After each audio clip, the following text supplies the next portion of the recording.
샬롬. 햇볕에 말리면 가벼워진다. 네 번째, 제4부. 남겨진 게 아니라 그냥 흘러가. 산책. 네 생각은 날 의자에 앉혀두지 않지. 이 말을 짚어주지 않지. 네 생각을 하는 동안에 책 읽기를 허락하지 않지. 나는 자주 산책줄을 놓치지. 네 생각과 걸으면 나는 비 맞은 우체통을 놓치고 편지를 잃어버리고 엉뚱하게도 불 꺼진 상점 유리창에서 발견되지. 네 생각은 내가 무섭지. 함부로 발을 디뎠다가는 그 안으로 굴러 떨어질까봐 다가갈 수 없지. 나는 사실 두려워. 네 생각 앞에 서는 게, 그걸 두드려 보는 게, 역시 그 안엔 내가 없구나 알게 되는 게. 네 생각은 네 생각을 하는 동안에 풍경을 허락하지 않지. 다른 사람의 재밌는 농담을 듣지 못하게 하고 버스에 우산을 두고 내리게 하지. 고인 빗물에 목욕하는 새, 부서지는 빛, 분명 혼자인데 너와 본 것처럼 만들지. 정규직과 아르바이트. 피자 가게에서 아르바이트 하는데 냉장고에 얼마나 들락달락 했는지. 도꺼내와 감자튀김 시드닝 소스 사방에서 외칠 때마다 냉장고로 달려갔다. 오소소 온몸에 닭살이 돋았다. 긴팔 유니폼을 입고 싶어서 휴게 시간에 점장님께 물어봤다. 저도 긴팔 유니폼 좀 받을 수 있을까요? 빤히 얼굴을 훑어보던 점장님이 말했다. 긴팔은 정규직만, 넌 아르바이트. 추위에도 정규직과 아르바이트를 가르다니 물집 잡힌 발바닥이 쓰라렸다. 말하는 사람, 말하는 사람. 나는 말수가 적지만 이야기를 할 줄 아는 사람이에요. 나의 일기장에는 집 밖으로 나가고 싶지 않았던 사람이 사랑하는 강아지에게 세상을 보여주고 싶어서 문고리를 돌렸다는 이야기, 마음이 빙그르르 열렸다는 이야기 적혀 있어요. 나는 말하지 않고 이야기를 건네줄 아는 사람이에요. 우는 사람을 달래줄 때 어떤 말을 해야 할지 몰라 자주 침묵하지만 손을 잡고 바라봐 줘요. 눈물이 스스로 마를 때까지. 그러면 우리 사이에 이야기가 흐르거든요. 들어본 적 있어요? 눈꺼풀이 감기는 소리, 잎이 빛을 담기 위해 넓어지는 소리, 달에 의지해 새떼가 날아가는 소리. 나는 자세히 들어야 들리는 이야기를 품은 사람이에요. 목청이 크지 않아서, 주장하지 않아서 안 들릴 때가 많지만 그렇다고 없는 건 아니에요. 나는 있답니다. 단단하게. 나는 이야기하는 걸 좋아하는 사람이에요. 아까부터 당신에게 말을 걸고 싶었어요. 출입문 닫습니다. 헤드폰을 쓰고 음악을 듣다가 문이 닫히기 직전 지하철에 올라탔다. 위험해 보였나? 안에서 계시던 할머니가 깜짝 놀라셨다. 문에 끼일까봐, 그래서 다칠까봐 걱정했다고. 나는 멋쩍게 웃었다. 이번 역은 서울숲역입니다. 내리실 분은 오른쪽입니다. 굳이 방향을 확인하지 않아도 내릴 준비를 마친 사람을 따라 사람들이 줄지어 내리고, 나는 처음 만난 이에게 건네받은 걱정이 좋아서 곰곰 곱씹다가 내려야 할 곳에서 못 내릴 뻔했다. 한글 공책. 빈 좌석에 앉았는데 같은 버스 정류장에서 탄 할머니가 옆자리에 앉으셨다. 분홍색 가방 속에서 조심조심 꺼낸 작은 공책. 표지에는 묵지막하게 김정순. 종이를 넘길 때마다 한 자씩 또박또박 쓴 글자들이 가득 펼쳐둔 곳에는 멋머처럼 멋머같이 한쪽 귀퉁이에는 인구 주민 멋머처럼은 서로 비슷하거나 같음을 나타내는 조사 멋머같이는 앞말의 특징을 강조하는 조사 떠올리는 예라면 파도에 기댄 물풀처럼 소년의 발끝에서 날아가는 공같이. 할머니가 적은 예시에는 어떤 게 있을까? 고개가 살짝 기우는데 공책을 덮고 가방에 넣으신다. 가지런히. 흔들리는 손잡이, 방지턱을 넘을 때마다 떠오르는 몸. 버스는 동네를 지나 더 큰 도시로 달린다. 행인 1번.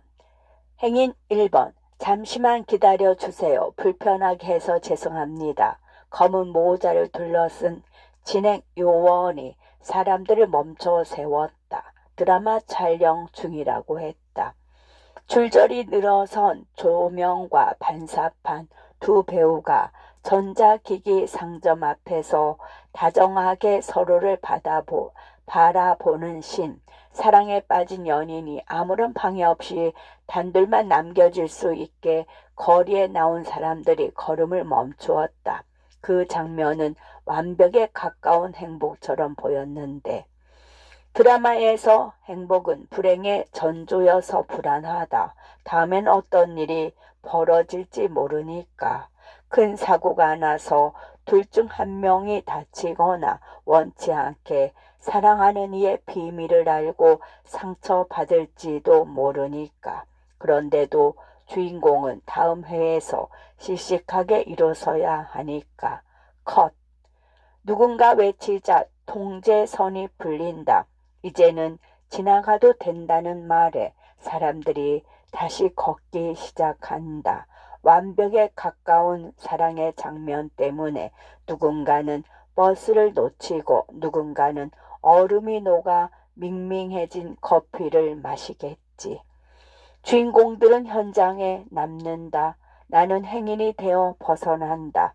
누구를 멈춰 세우지 않아도 장면이 진행된다. 회복. 의사 선생님이 눈을 들여다본다. 위로 보세요. 아래를 보세요. 왼쪽을 보세요. 오른쪽을 보세요.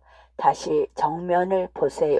아프진 않나요? 생각해 보세요. 눈물이 자주 마르진 않나요? 의사 선생님이 건네준 종이를 읽어본다. 꽃가루와 먼지, 진먼지, 진드기, 비듬, 곰팡이 등이 대표적인 원인 물질로 작용합니다. 이와 같은 원인 물질이 결막에 접촉하여 염증을 일으키는 것을 알레르기성 결막염이라고 합니다. 진료실에서 나와 내게 접촉했을지도 모르는 것들의 목록을 살펴본다. 안경을 닦는다. 언제 생겼는지 알 수 없는 잠금들. 입김을 불어 닦아도 잘 지워지지 않는다. 무엇이었을까? 나도 모르는 사이에 내게 부딪히고 사라진 것들은. 아무도 팔을 걸지 않았는데 넘어진 아이는 떠나갈 듯 울고 한번 몸속에 뿌리내린 알레르기는 절대로 사라지지 않는다고 어디선가 들은 적이 있다. 잊을만 하면 증상은 다시 찾아오고 원인을 찾지 않아도 시야는 밝아온다. 작별. 내리막길이 빗물을 붙잡지 않고 흐르게 놓아주고 있다. 잔 가지와 낙엽과 빗물이 하수구로 몰려가고 있다. 어지럽게 뒤엉켜 빨려가고 있다. 절망에 걸린 잔가지와 낙엽들. 잔가지와 낙엽이 남겨지거나 빗물이 벌어진 건 아닐 거다. 쏟아지고 있다. 사랑하는 친구의 뒷모습이 걷잡을 수 없이 불어나고 있다. 우리가 밤새 나누었던 이야기들이 어디까지가 진실이고 거짓인지 구분되지 않는 말들이 돌부리처럼 튀어나온다. 사방에서 날아든다. 아직까지 아프다. 가끔 꿈에 네가 나와 화해한 적은 단 한 번도 없어. 신기하지 꿈에서조차 너의 목소리가 밀려든다. 내 편이라고 말해주던, 혼자서 울지 말라고 다독여주던, 컵떡볶이를 먹으며 하굣길을 내려가던 너의 웃음과 기분과 날씨. 너 같은 애 필요 없어. 잠깐 놀아줬을 뿐이야. 날카롭게 찌르던 표정이 너와 걸었던 모든 길목이 뒤엉켜서 넘어져. 버스를 타지 않아도 타이어는 다음 정거장을 향해 잘도 굴러가고, 손을 맞잡은 아이들은 씩씩하게 오르막길을 오르고, 새들은 날아갈 땐 앞을 봐. 버린 게 아니라 남겨진 게 아니라 그냥 흘러가. 한 알 한 알. 생리통으로 배가 끊어지도록 아플 때, 지끈거리는 두통이 찾아올 때 진통제 하나 꿀꺽 삼키면 미지근한 물처럼 잠잠해진다. 언제 그랬냐는 듯이. 내가 하는 생각도 좀 조용해졌으면 좋겠다. 하나 삼키면 둘, 셋, 넷. 마구마구 늘지 말고, 시끄럽게 굴지 말고. 피크닉. 진우를 만나자고 하는데 두려움이 없다. 덕분에 나와 주민은 한강에서, 동네 서점에서 육수 맛이 일품이라는 평양냉면집에서 만난다. 안 좋아하는 줄 알았는데 평양냉면이 정말 맛있다. 진우가 아니었다면 이렇게 맛있는 걸 몰랐겠지. 시원하고 삼삼한 육수를 마시니 더위도 갈증도 잠잠해지는데, 서운하면 서운하다고, 미안하면 미안하다고 나에게 솔직하게 말해줘서 고마워. 주미가 말한다. 우리는 서운함을, 미안함을 곁에 있어주는 고마움을 말하는 걸 덜 두려워하기도 한다. 각자 모은 돈을 내고 거리로 나온다. 다음엔 또 어딜 갈까? 한강에서 먹는 라면이 그렇게 맛있다던데 자전거도 타면 재밌겠지. 진우는 돗자리와 담요, 주민은 햄치즈 샌드위치, 나는 오렌지 듬뿍 생과일 주스. 사거리에서 우리는 방학이 끝나기 전에 한 번 더 놀기로 한다. 주민은 왼쪽으로, 진우는 오른쪽 횡단보도 건너서, 나는 쭉 직진. 방금 헤어졌는데도 벌써 기대돼. 한강에서 먹는 매운 라면, 셋이 처음 해보는 자전거 타기, 돗자리에 누워서 즐기는 한낮의 피크닉, 또 보자는 말 참 좋아. 졸업식. 엄마, 아빠는 오지 말라고 했다. 오래 걸리지 않으니까. 고마웠어. 고등학교 3년간 종종 점심을 같이 먹어준 다른 반 친구 지민이를 찾아가 짧게 작별 인사를 건넸다. 네 덕분에 드물게 따뜻했어. 마음으로만 말했다. 지희랑은 근처 중국집에서 만나기로 했다. 짜장면, 탕수육. 내가 사기로 했다. 졸업 축하해. 꽃다발을 건네는 지희. 지희는 2년 전 검정고시로 졸업했고 이번에 원하는 대학교에 합격했다. 너도 입학 축하해. 준비해 두었던 선물을 꺼냈다. 조그마한 탄생석이 박힌 목걸이.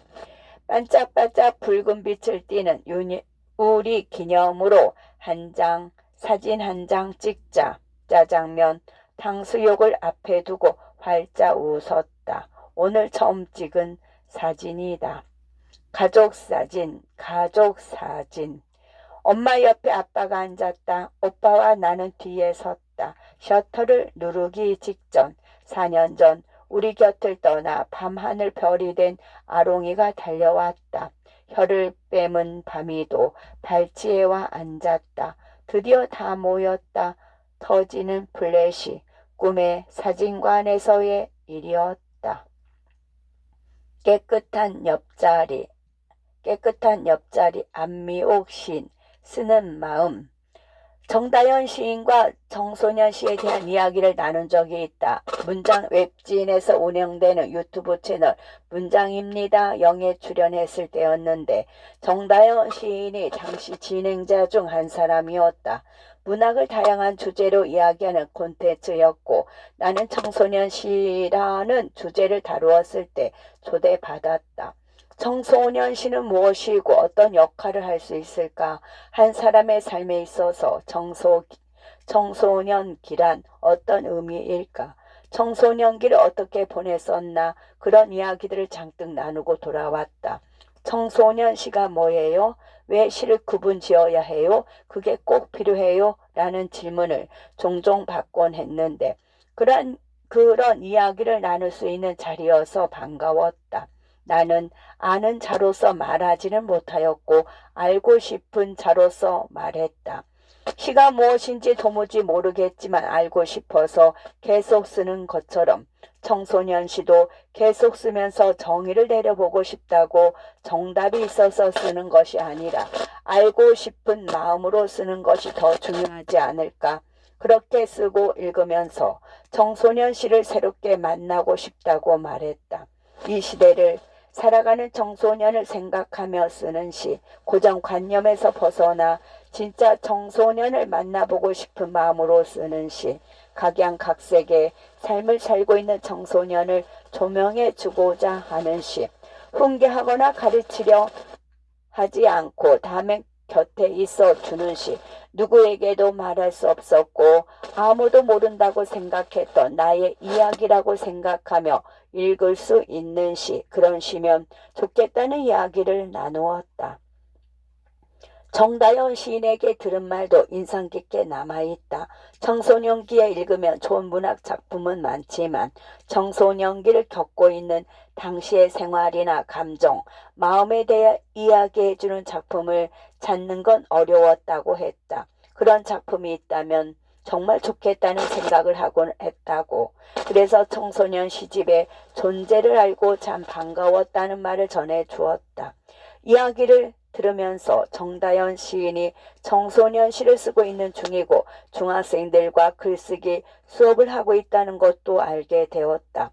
자신의 청소년 기만을 떠올리며 쓰는 것이 아니라 요즘 청소년의 마음을 알고 싶어서 청소년 브이로그 같은 것을 찾아보기도 한다고 했다. 청소년의 생활에 가닿아 보려는 시인의 마음과 노력을 엿볼 수 있었다. 그 이야기를 하는 시인의 눈빛이 반짝였다. 나는 정다연 시인의 완성할 청소년 시집이 어떤 목소리를 낼지 궁금했다. 기대하는 마음이 생겼다. 이런 마음을 가진 사람이 쓰는 청소년 시라면 믿고 읽을 수 있을 것 같았다. 더 헤아리는 마음. 더 헤아리는 마음.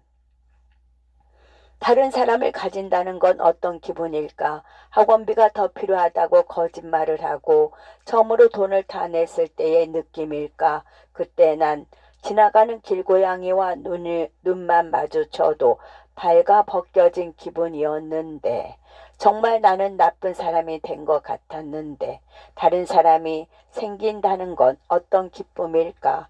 좋아하는 애와 창밖을 바라볼 때 바람에 흔들리는 나뭇가지도 사랑스럽게 보였던 그런 기쁨일까? 세상이 이대로 망해버려도 좋을 것 같던 그 기분.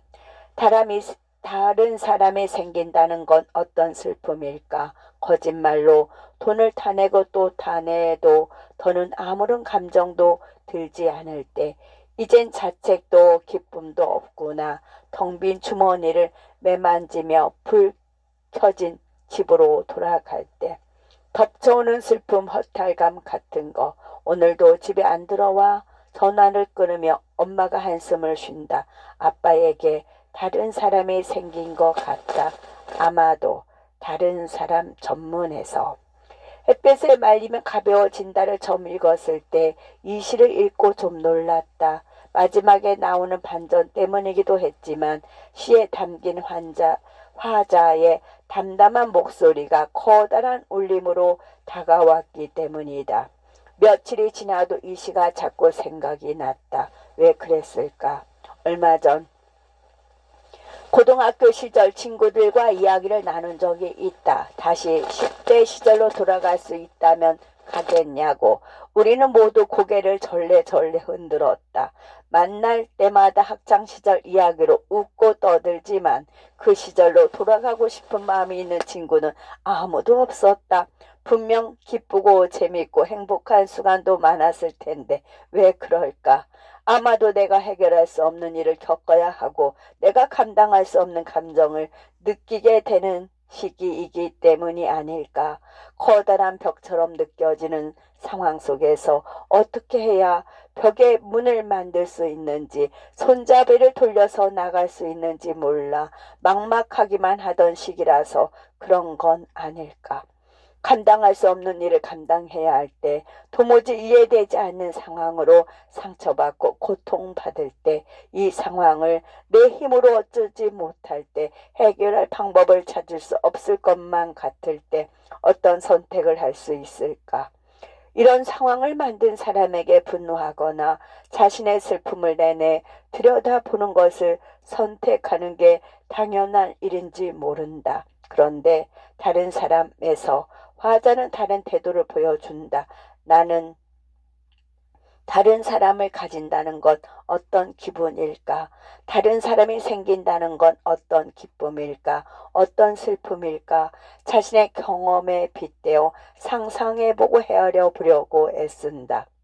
거기엔 어떤 과장도 과잉도 없다. 화자의 담담하고 섬세한 목소리가 실은 읽는 사람들에게도 그 마음을 함께 가늠해 보게 한다. 충분히 자신의 슬픔에만 빠져 있을 수도 있는 상황에서 가족들의 마음까지 헤아리느라 애쓰는 화자의 마음. 그 마음엔 상처가 되는 상황과 사람에 대한 편견이 없고 다만 이해해 보려고 애쓰는 시간이 담겨 있다. 이건 어른들의 일이라고, 너희는 아직 어려서 이해하지 못한다고 청소년은 이런 말을 쉽게 듣는다. 그러나 청소년은 어른들이 생각하는 것보다 훨씬 많은 것을 감당하고 이해하려 애쓰며 산다. 어쩌면 상상하지 못할 만큼 다양한 경우의 수를 헤아리고 자신의 복잡한 내면을 말없이 겪어내느라 온 힘을 쓰고 있는지도 모른다. 말이나 행동으로 전부 표현하지 않는다고 해서 가볍게 여기는 것이 아니다. 아무 생각 없이 살지 않는다. 이 시를 읽으면 그런 청소년의 삶과 마음을 자꾸 떠올려 보게 된다. 처음 겪는 상황과 마음 때문에 휘몰아치는 폭풍 속에 있지만 그만큼 용감하고 풍성하게 삶과 맞닿아 있다는 것을, 정다연 시인의 청소년 시가 새롭게 다가왔던 이유는 여기에 있다. 시인은 청소년의 감정과 삶의 태도를 쉽게 재단하거나 한계를 정하고 생각하지 않는다. 청소년은 이럴 것이다 라고 단순하게 생각한 것으로 쓰지 않고 자신의 삶 안에서 충분히 다시 겪고 체화된 언어로 쓴다.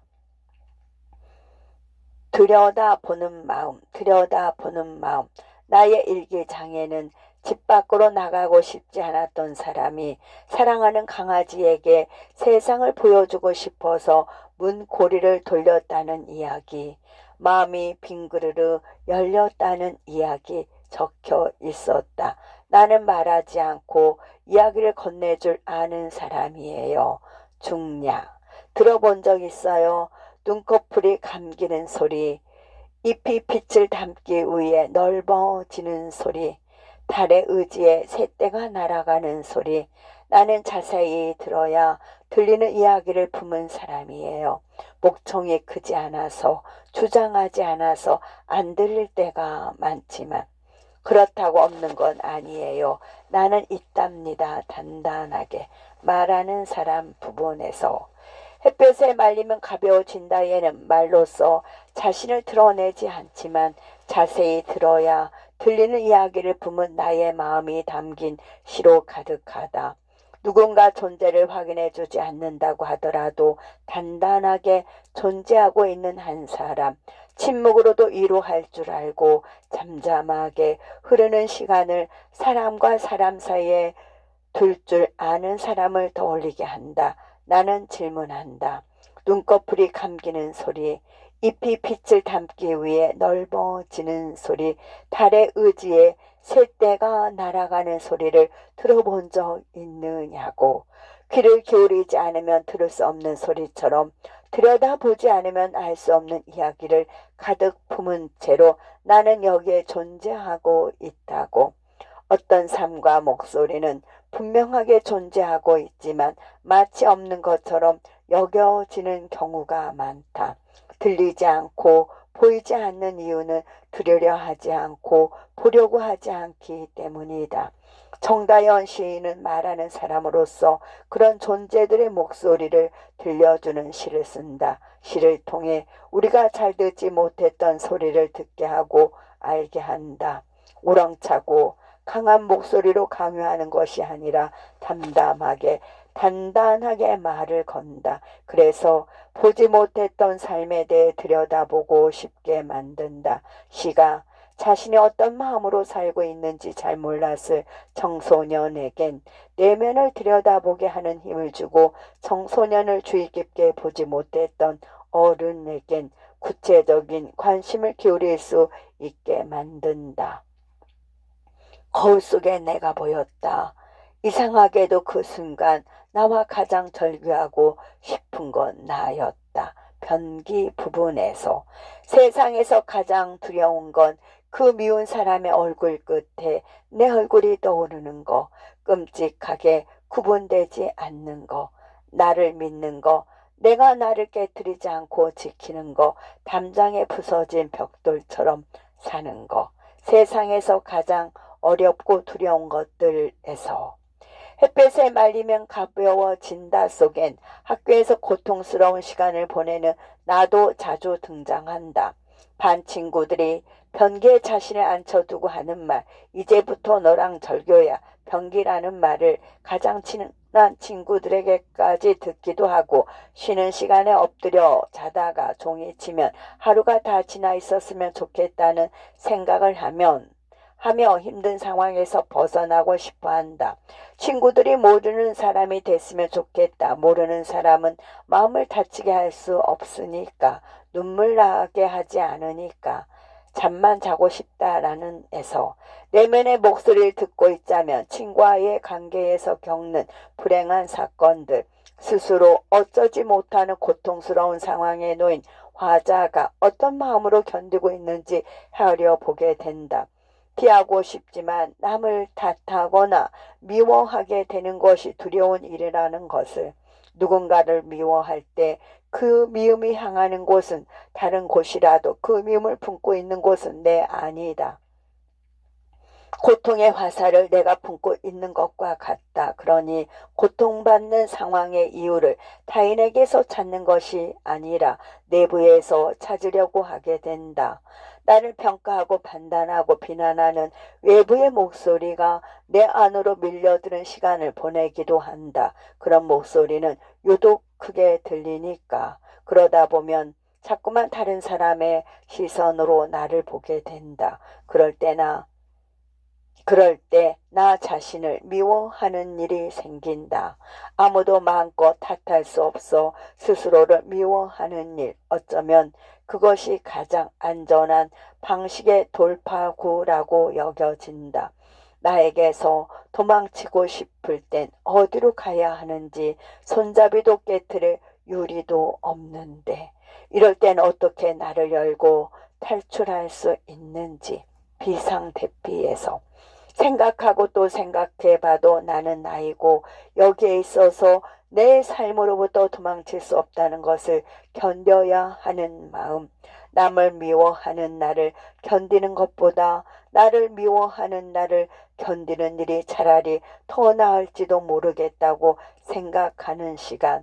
정다연 시인의 시는 그런 마음과 시간을 짚어주고 있다. 그러나 단지 그 시간을 이야기하는 것에 그치는 것은 아니다. 고통을 전시하거나 아픔을 토로하는 것에 그치지 않는다. 이 감정을 그렇게 단순하게 다루지 않는다. 그래서 정다연의 시는 고요하지만 분명한 힘이 있다. 슬픔이나 고통을 말하는 시에서도 그 배면에는 나를 깨뜨리지 않고 내 삶을 끌어안고 사랑하고 싶은 마음이 깔려 있다. 시를 통한 위로가 가능하다면 이런 방식으로 가능한 것 같다. 어떤 태도로 시를 쓰고 있는지 읽는 사람에게 자연스럽게 전달되는 방식으로 말이다.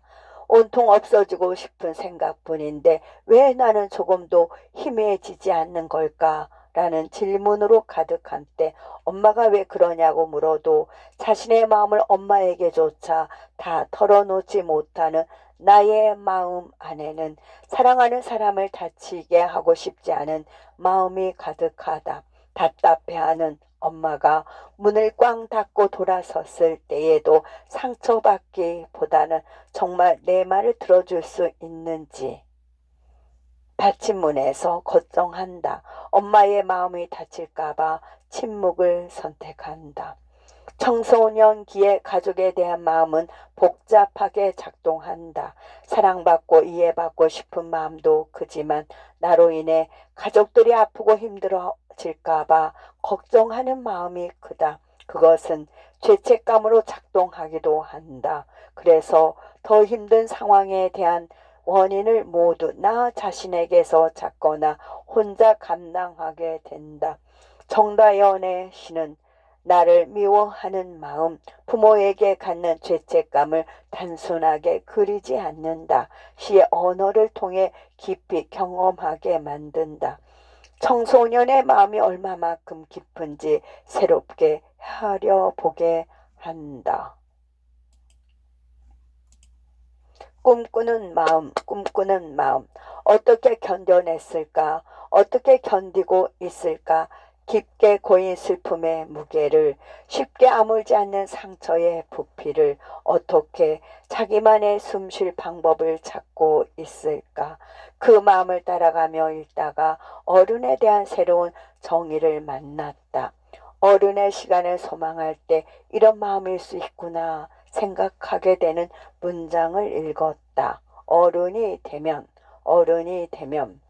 혼자서는 다 먹기 어려운 상자에 담긴 토마토 척척 냄비 가득 스프로 끓이며 아 따뜻해 말할 수 있을까? 조용한 부엌을 자신의 온기로 데울 수 있는 그런 어른이 대면해서 이 시는 살아있다는 기쁨을 좀처럼 실감하지 못하며 사는 나의 마음을 엿보게 한다. 그럴 때 이후의 시간을 상상하게 되는데 보통은 거창하고 멋진 어른을 상상하게 되는 것 같다. 해결하지 못할 일이 없으며 모두에게 사랑받고 뛰어난 일을 하고 있는 삶 같은 거 말이다. 그런데 나는 자신의 온기로 자신의 부엌을 데우는 그런 어른이 되고 싶다고 말한다. 혼자서만 멋진 삶이 아니라 따뜻함을 주고받을 수 있는 삶을 꿈꾼다. 이 시는 나가 어른처럼 성숙한 아이여서가 아니라 청소년은 그 자체로 삶에 대한 깊은 이해를 가진 존재라는 것을 알게 해준다. 경쟁이나 입시, 취업에만 집중하는 것이 아니라 자신의 삶을 풍성하게 그려나갈 수 있는 존재가 청소년이라는 것을 말이다. 시에서 나는 혼자가 아니라 함께가 가능한 삶이 중요하다는 것을 안다. 그래서 누군가 혹은 자기 자신을 다치게 하지 않는 삶을 소망하고 있다. 그런 애쓰는 마음이 있어 나는 순간순간 삶의 무게로부터 가벼워지는 경험을 하게 되기도 한다. 반대편에서 피구공이 날아온다. 피하려 했는데 얼결에 잡았다. 확 던졌다. 문득 가벼웠다. 체육 시간에서 온종일 운동장을 뒹굴었던 마음도 주르르 흘렀던 외로움도 희미하게 옅어질 것 같은 기분. 축 늘어진 교복을 턴다. 물방울이 날며 흩어진다. 햇볕에 말리면 가벼워진다. 걸어도 무겁지 않겠다. 빨래에서. 무겁고 감당할 수 없는 마음을 어떻게 다루어 나가야 할까? 화자는 그것을 거창한 방식이 아니라 피구공을 확 던졌을 때의 기분으로도 가능하다는 것을 경험한다. 젖은 빨래를 햇빛에 말리는 일처럼 가벼워질 수 있다는 것을 깨닫는다. 삶이 가벼워지는 순간이 대단한 용기와 힘이 있어야 가능한 것이 아니라 아주 작은 것부터 일상을 만들어가는 방식으로도 환해지는 순간이 온다는 것을 알게 해준다. 이 시집의 화자는 자신이 받았던 진실하고 따뜻한 마음도 잘 기억한다. 소문이나 루머가 아니라 자신의 진심과 진실을 알아주는 친구의 말을 듣고 한 사람이 옆에 있다는 게 너무 깨끗해서 엉엉 울었다. 사실과 진실에서 꼭 고백하는 구절에서 곁의 소중함을 깨끗하다고 여길 수 있는 맑은 마음을 읽었다. 그것이 중요하지만 단단하게 존재하는 청소년의 삶을 대면하는 힘이 아닐지. 마음을 건네는 마음. 정다연의 시는 한 번쯤 비슷한 마음을 겪었던 사람에게 말을 건다. 나도 그런 일이 있었다고, 실은 나도 너와 같은 일을 겪었다고 슬며시 곁을 내주는 방식으로 말한다. 그건 너만 겪은 일이 아니야 라고 별일 아니라는 듯 말하는 것이 아니라 너도 그랬구나, 괜찮아, 있을 수 있는 일이야 라고 등을 두드려주는 다정한 손 같다. 그것은 자신의 슬픔과 아픔을 오롯이 오래도록 들여다본 사람만이 건넬 수 있는 손길이다. 가끔 밤이 너무나 무서울 때, 세상에 나 혼자만 깨어 있는 것 같을 때 나도 모르게 스스로에게 자장자장하고 스스로를 달래본 밤의 시간이 밖으로 흘러나와 다른 사람에게 온기를 전한다. 민서야, 네가 혼자서 하는 생각이 널 다치게 해. 난 네가 다치지 않으면 좋겠어. 가만히 손을 뻗으며 말해본다. 저기 봐, 민서야. 오늘은 고양이가 타워에 앉아 창밖을 구경하고 있어. 반대편 난간에는 황조롱이가 새끼를 낳았네. 내일이면 좀 더 잘할 거야. 꼭 우리처럼 취미에서. 상처받은 마음에는 힘이 생긴다. 다른 사람을 아프게 하거나 나를 아프게 할 수 있는 힘. 정다연 시의 화자는 그 힘을 스스로 감당해 보다가 누군가를 아프게 하는 데 쓰지 않고 환하게 환대하는 곳에 쓴다. 함부로 위로하려고 하지 않고 조심스레 손을 내밀어 본다. 그 손을 맞잡는 것을 원하지 않는다면 강요하지 않고 가만히 기다려준다. 단지 햇볕에 닿아서 따뜻해진 옆자리를 만들어 두고 기다린다. 언제와 비도 그치고 날도 개고 하루 종일 햇볕만 닿아서 내 옆자리 되게 따뜻한데 옆자리에서. 타인을 환하게 환대하기 어려운 시기에 정다연 씨는 비 그친 이후의 시간을 상상하게 한다. 나의 상처만을 파고들어 가는 것이 아니라 상처투성이의 마음으로도 따뜻한 옆자리를 마련하고 함께 앉을 친구를 기다리는 마음이 가능하다는 것을 깨닫게 한다. 햇볕에 말리면 가벼워진다를 읽는 청소년과 사람들에게 이 시집이 그런 따뜻한 옆자리가 될 거라고 믿는다. 햇볕이 닿은 자리에 함께 앉아 잠시 가벼워졌다가 또 다른 옆자리를 만들게 될 거라고 믿는다. 옆자리가 필요한 우리에게 보내는 시인의 다정한 편지 같은 시집을 자주 펼쳐보면 좋겠다. 안녕. 그동안 어떻게 지냈니? 이 시를 쓰는 동안 생각했어. 마지막에 너에게 꼭 편지를 쓰겠다고. 지금 네가 있는 곳은 어디니? 내가 있는 곳은 비가 와. 횡단보도도 나무 위 새들도 공평하게 젖고 있어. 우산을 써도 모든 빗방울을 막을 수 있는 건 아니어서 옷이 조금 젖었네. 그러다 네 생각을 했어. 혹시나 너도 어디선가 비를 맞으며 걷고 있지 않을까 싶어서 막으려 해도 다 막을 수 없는 빗방울을 피부로 느끼면서 먼저 고맙다는 말을 하고 싶어. 오늘 하루도 살아줘서 신발을 신고 세상 밖을 나섰다가 다시 무사히 돌아와 줘서 아무것도 아닌 하루가 얼마나 고단한지 나는 잘 알고 있어. 네가 하는 생각이 결코 가볍지 않다는 것도 그 많은 생각을 견디느라 수고했어. 부탁 하나만 해도 될까? 어둠 속에서 손을 내밀었는데 아무도 그 손을 잡아주지 않았다면, 그래서 모든 걸 그만두고 싶다면 네 마음을 세 번만 소리내서 말해줄 수 있어? 그럼 내가 그 이야기를 들을게. 당장 손을 잡아줄 수는 없더라도, 곁에 있을 수만 없더라도 내가 그 말을 들을게. 네가 말하면 내가 괜찮아. 괜찮아. 잘했어. 잘했어. 계속 말해줄게. 언젠가 우리가 만날 수 있는 날이 올까? 나는 그날이 왔으면 좋겠어. 나는 너의 기척을 느껴왔거든. 아주 오랜 시간 너의 목소리를 듣고 싶어 했거든. 그러니까 나와 이 세상에 있어줘. 내가 너를 느낄 수 있게. 2024년 1월 다영언니가 끝.